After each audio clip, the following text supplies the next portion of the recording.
The time has come to introduce our guest for tonight. It's Women's Month and let us celebrate women.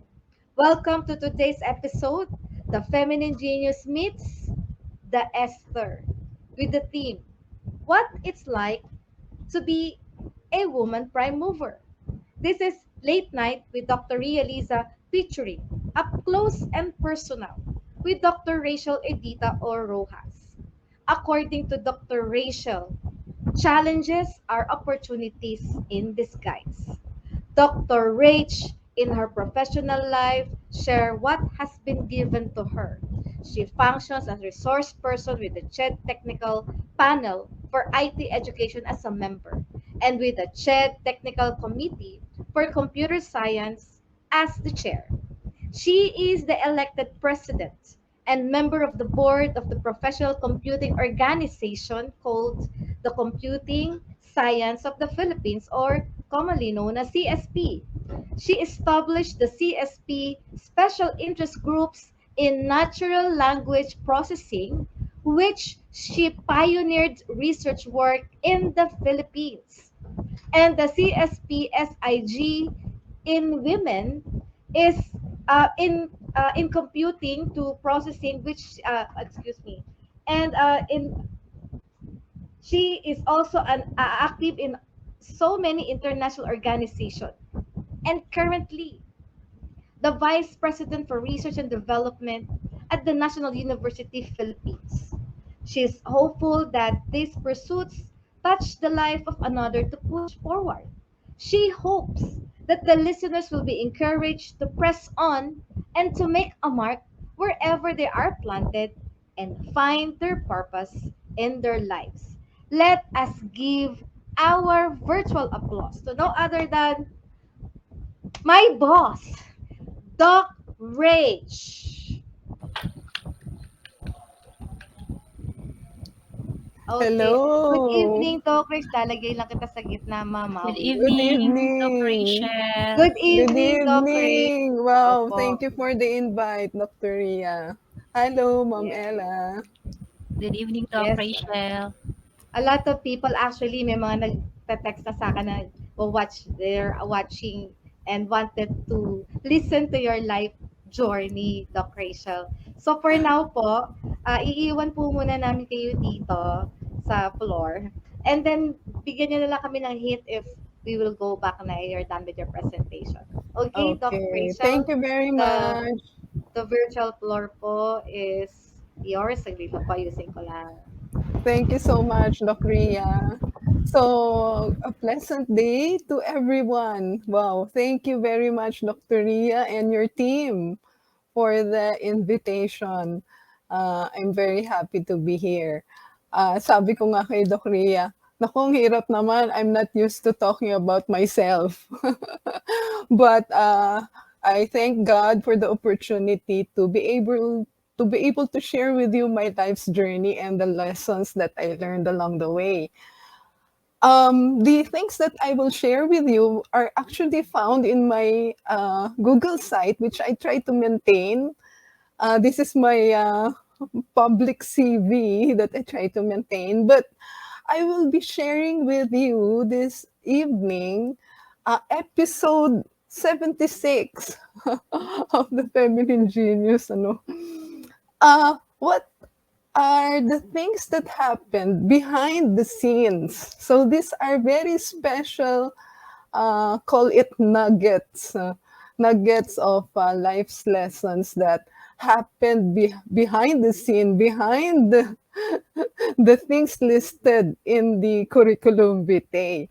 Okay, so happy International Women's Month to everyone, and thank you for the organizers. Of course, we're happy to learn from the experiences of other people. In fact, they say that there are generally two ways to learn in life. One is to learn from the experiences of others so that we don't have to go through them. Or kung matigas ang ulo natin and we prefer to undergo it themselves, so we learn the hard way by going through the same experiences. So I think it's a good advantage, very important advantage that we have to learn from the stories of other people. So I congratulate the Doc Ria and her team for coming up with this. Despite her busy schedule, no, she can still do such things. So I would like to share with you some of the caricature that my daughter has done for me and my family. So I asked for her permission so that I don't violate her intellectual property. So thank you to my daughter. Okay. So I will be sharing with you certain things about my personal life, my roots, my professional life, and my next steps. Again, this is based on my on the materials that I try to maintain in my own Google site. Okay, so uh, I would like to start with my personal life. Um, if you have worked close with me and you've seen me, I am a very goal-oriented person and a target-oriented person. And I desire to be able to fulfill the purpose that God has ordained for my life. But sometimes being a goal-oriented or target-oriented person is not always very good. Um, Please allow me to explain. For example, if I'm at the office and at the end of the day I said I want to be able to accomplish items 1, 2, 3, and 4, okay? And I have a time schedule, okay? And then someone knocks at the door. So, is that person a distraction or is it part of the purpose why I am at that office? Okay, so being a goal-oriented person sometimes has its has its problem. So sometimes I think I read this in some material. So I think most of the things that I will be sharing with you are not original. Also, I mean, I also try to learn from other people. So sometimes when we are at point A and we want to reach point B, we do everything to reach the point B, and sometimes we are impatient, right? Uh, and that writing said that sometimes the process is even more important than the goal itself. The process that we go through, going from point A to point B in our life, sometimes the process, the things that we learn along the way are even more important. Through time, it develops our character, it develops our person. If it takes time, then patience and dealing with other people and dealing with the circumstances in life.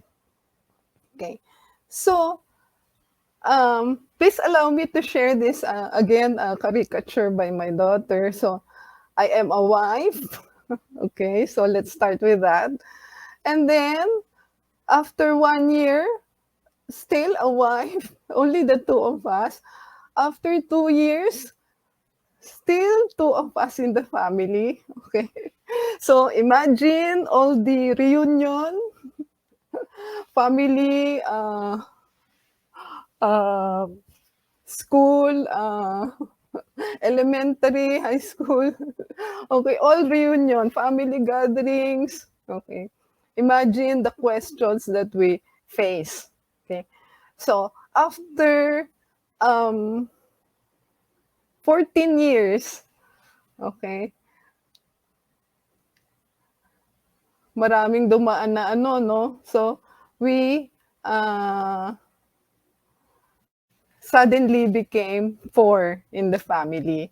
Okay, so I became a mother of two kids. So imagine, no, the what we went through within the 14 years. Okay, so I'm not sure if I have all the time to to to explain everything, but I went through all the operations and all.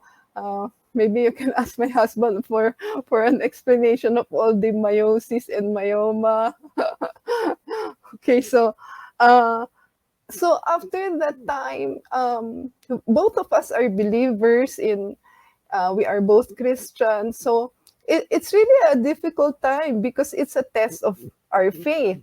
Um, because life comes from God, so it's really a test of faith. And then, so we said maybe it is our this is the will of God for us. So we considered adoption. Okay, so we attended an orientation. Actually, I borrowed a book from the library about an NGO. So our first child, Miko, is legally adopted. Okay, so after a few weeks that we brought him home, he's already, I think at the time, 7-month-old baby. I felt different. I said, something is different in my body.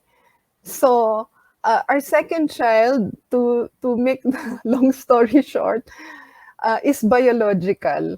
Okay, so we are both, they call it adoptive parents and biological parents. So we went through all the legal procedure. We went to court, and then so we have a